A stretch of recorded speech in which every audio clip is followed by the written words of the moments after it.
ప్రాణం మీదికి వచ్చిన విద్య. ఒక గ్రామంలో శరభుడు అనే పశువుల కాపరి ఉండేవాడు. వాడి ఆస్తి అంతా కలిసి 4 ఆవులు మాత్రమే. వాడు వాటిని రోజూ మేతకు తీసుకుపోయి ఏ చెట్టు మీదనో గుట్ట మీదనో కూర్చుని వేణువు ఊదుకుంటూ కాలక్షేపం చేసేవాడు. ఒకరోజు వాడు ఒక చెట్టు మీద కూర్చుని వేణుగానంలో నిమగ్నమై ఉండగా సమీపంలో పులిగాండ్రింపు వినిపించింది.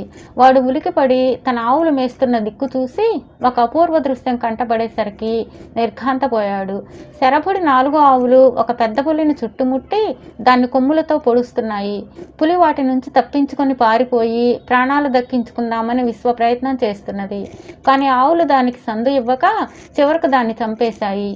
శరభుడు తన ఆవుల పౌరుషాన్ని చూసి చాలా గర్వపడ్డాడు. ఆవులు ఏమీ జరగనట్టుగా తిరిగి మేత మేయసాగాయి. తరువాత కొద్ది కాలానికి శరభుడు ఉండే ప్రాంతంలో వానలు పడక బీళ్లు ఎండిపోయి పశువులకు మేత కరువయింది. తిండి లేక పశువులు ఎండిపోతున్నాయి. తన ఆవులు తిండికి మాడడం చూడలేక శరభుడు వాటిని తోలుకుంటూ దూరంగా ఉన్న కొండ ప్రాంతానికి వెళ్ళాడు. అక్కడ బయళ్లలో గడ్డి చాలా ఏపుగా పెరిగి ఉన్నది. అలాంటి మేతను వేయడానికి ఆ ప్రాంతంలో పశువులే లేవా అని ఆశ్చర్యపడుతూ అక్కడికి 6 మైళ్ళ దూరంలో ఉన్న ఒక చిన్న గ్రామం చేరి అక్కడ శరభుడు నివాసం ఏర్పాటు చేసుకున్నాడు. ఆ గ్రామంలో పశువులు ఉన్నాయి, కానీ వాటికి తిండి పుష్టి లేనట్లు బక్కచిక్కి ఉన్నాయి. కొండ కింద నవనవలాడే మేత ఉండగా ఏట్లో ప్రయాణం చేసేవాడు దాహంతో చచ్చినట్లు మీ పశువులు ఇలా బక్కచిక్కి ఉన్నాయేమిటి అని శరభుడు గ్రామస్తులను అడిగాడు. ఏం చెప్పమంటావు?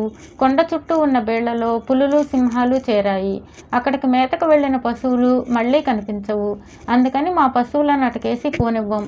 నువ్వైనా నీ ఆవులను దగ్గరలో మేపటం మంచిది అన్నారు వాళ్ళు.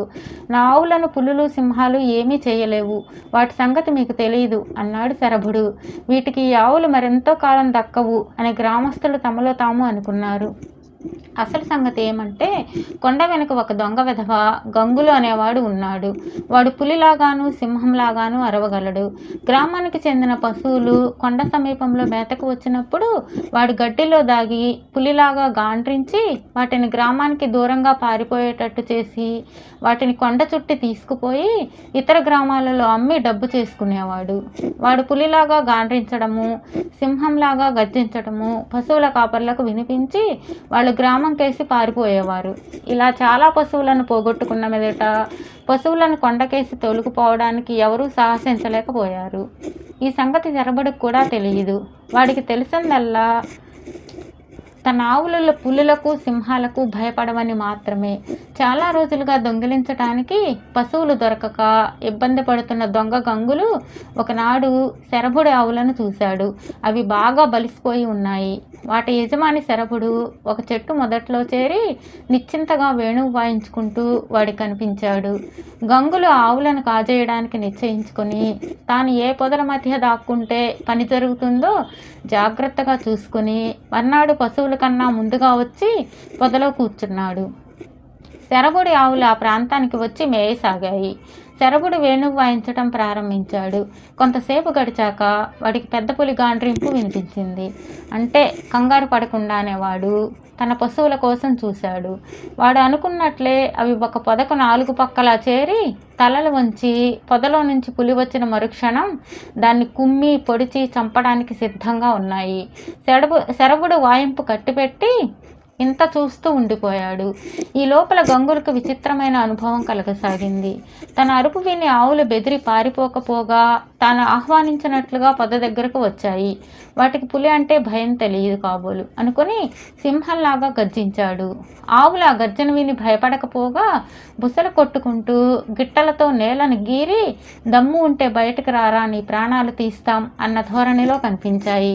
తనకు ఆవులు దక్కకపోగా తన ప్రాణానికే ప్రమాదం వచ్చిందని గంగులు తెలుసుకునేందుకు కొంత వ్యవధి పట్టింది. ఆ తరువాత వాడికి ముచ్చెమటలు పోశాయి. వాడు కాసేపు పులిలాగా కాసేపు సింహంలాగా మార్చి మార్చి అరవసాగాడు. అందువల్ల వాడికి ఏమీ ప్రయోజనం కలగకపోగా ఆవులు మరింత పెద్దగా బుసలు కొట్టసాగాయి. అయితే ఆ అరుపులు విని గ్రామం పరిసరాలలో మేస్తున్న పశువులు బెదిరి అన్ని దిక్కులకు పారిపోసాగాయి. కట్టేసి ఉన్న పశువులు కొట్టు తాళ్లు తెంచుకొని మరీ పారిపోసాగాయి. ఊరి మనుషులు వాటి కోసం అటు ఇటు పరిగెత్తసాగారు.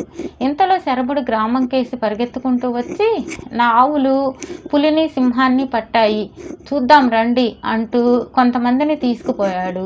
వాళ్ళు ప్రాణాలు అరచేత పట్టుకొని శరభుడు వెంట వెళ్ళారు.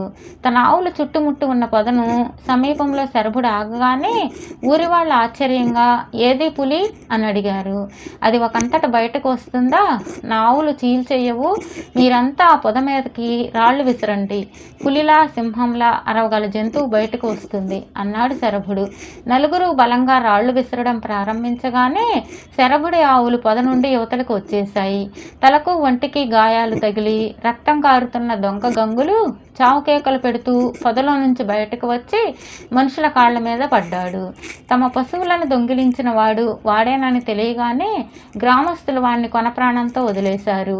అది మొదలు శరభుడు ఆ గ్రామానికి నాయకుడయ్యాడు. గ్రామంలో పశువులు కొండ కింది బేళ్లలో మేసి చక్కగా బలిసిపోయాయి.